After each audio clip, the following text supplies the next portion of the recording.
হলো?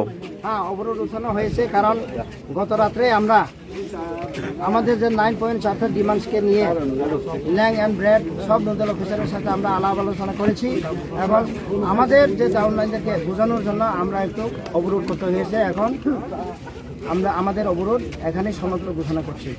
আমার নাম থমাস পাসারাম ত্রিপুরা, আমি জেএআরসি এবং জেএসির ওয়ার্কিং প্রেসিডেন্ট। আচ্ছা, আপনারা তো রিটেন দিয়ে বলেছিলেন যে রিটেন দিতে হবে সরকারের তরফ থেকে। আমরা আমাদের রিটেন পেয়েছি, সেটা আমাদের যে মাইনুটে পঙ্খে পঙ্খে মেনশন করা হয়েছে যে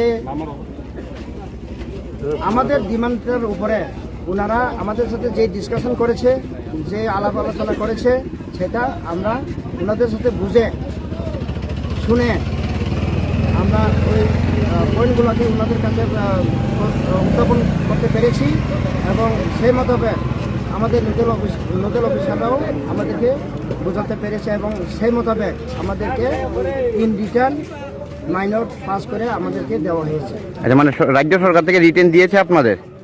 রাজ্য সরকার নয়, যারা nodal officer on behalf of the head of the administration, ওনারা এসে আমাদেরকে সেই বার্তাটা দিয়েছে। বার্তা দিয়েছে মানে রিটেন কি দিয়েছে? রিটেন পেয়েছি।